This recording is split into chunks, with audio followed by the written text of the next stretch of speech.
পৃথিবীতে ভাই থাকাটা সবচাইতে ভাগ্যবানই কপাল।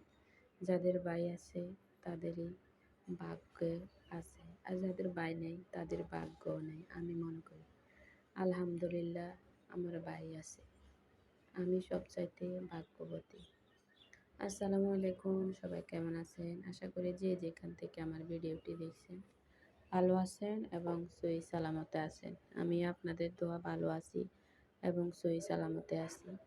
তো সকালে আজকে বাজার করতে গেছিলাম, মানে আমি একদিন আগে ভিডিও করে রাখি, তো পরে আমি ওই ভিডিওটা ছাড়ি আর কি।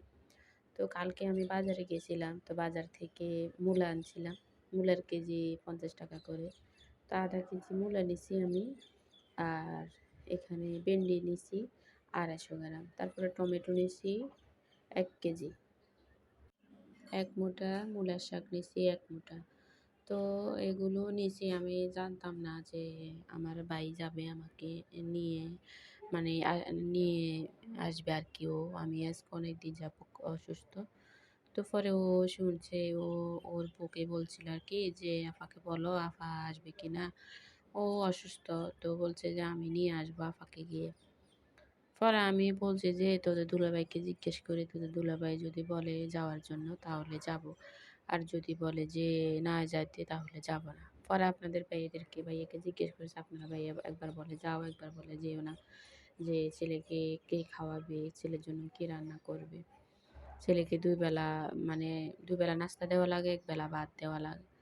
পরে আমি বলছি যে ঠিক আছে, আপনি সকালে নাস্তা আর ভাত দিয়ে দিবেন, আর বিকেলে নাস্তা দিয়ে দিবেন দোকান থেকে কিছু। তো পরে ও রাজি হয়েছে, রাজি হয়ে বলতেছে আচ্ছা ঠিক আছে তাহলে যাও, যে গিয়ে কয়দিন থাকো। তো আমি বুধবারে গিয়ে বৃহস্পতিবার আমি নিয়ে আসবো। মানে বুধবার ও ডিউটি করবে, ডিউটি করার পরে ও সন্ধ্যাবেলা রওনা দিবে, তো সন্ধ্যাবেলা আসবে আর কি।